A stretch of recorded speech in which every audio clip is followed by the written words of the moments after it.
What's going on, everybody? My name is Fake Thriller, and today I'm bringing you a little bit of gameplay from Halo 4. It's been sucking up pretty much all my time since it came out. Every bit of free time I've been playing, and I've been neglecting my other duties, such as being a husband, father, and just general member of society. But anyway, today I'm bringing you a gameplay on Ragnarok. We were playing King of the Hill because the daily challenge was to win 3 games of King of the Hill. So that's what we're doing here.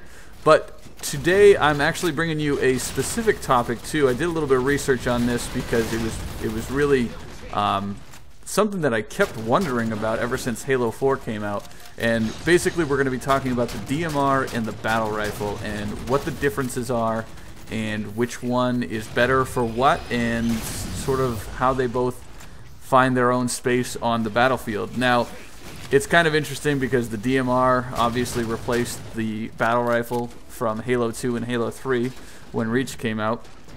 And that was like a godsend for me because I have these like terrible memories of Halo 2 getting hit with like the noob combo and everything. The plasma pistol switching to the battle rifle, and then you're pretty much one-shotted. I was never good at that, so I fell victim to it all the time. And in this match, I'm using the DMR, which I find to be pretty much the better weapon. And so enjoy the gameplay while that plays, and we're gonna dive into the DMR and the battle rifle. It would seem that these two weapons are pretty much identical, but when you look into the behavior of each of the weapons, it's easy to see that they both have a separate and sort of defined role. The first stat that we're going to look at is what I'm going to call effective range. Now, both weapons can essentially be effective at any range, but they both have a separate range at which the on-screen reticle will turn red when aiming at the enemy. And the battle rifle has an effective range of up to 30 meters from the hip. And when you zoom in, that range goes up to 60 meters. The DMR, however, has an effective range of up to 37 meters from the hip, and when zoomed in, the range goes all the way up to 115 meters. So it's easy to see that the DMR seems to have been designed for more long-range firefights, and that's a trend that stays constant through the rest of the data that I've gathered. Next, we're going to look at the ammo capacity. Now, the DMR has 14 rounds to a magazine, which obviously translates to 14 pulls of the trigger before you need to reload.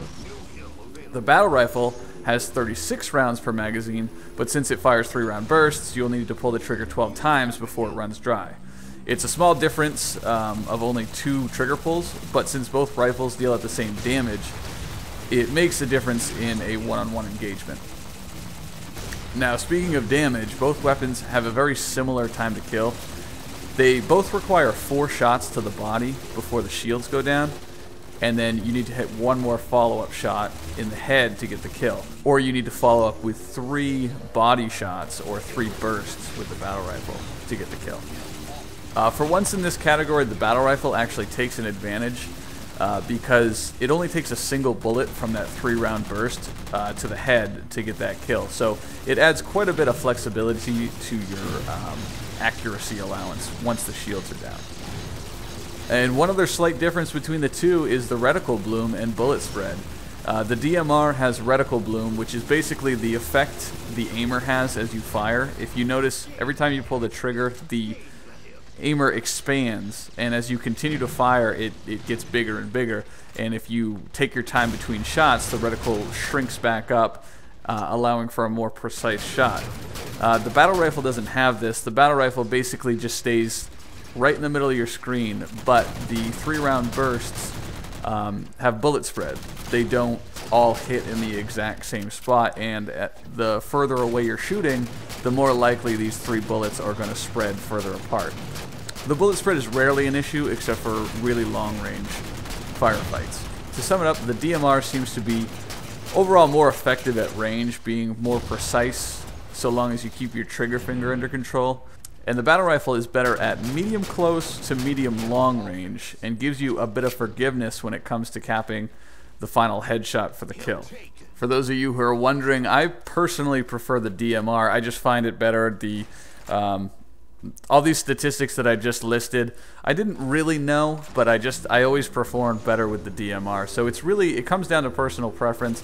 But if you're on the Ragnarok, you're in the big team battle, you might want to lean towards the DMR just for those extra long zoomed in kills across the map and counter sniping and stuff like that. I hope you guys enjoyed this video and learned a little bit. If you could leave a like rating, I would greatly appreciate it. And be sure to subscribe for more Halo 4 vids. Thanks for watching.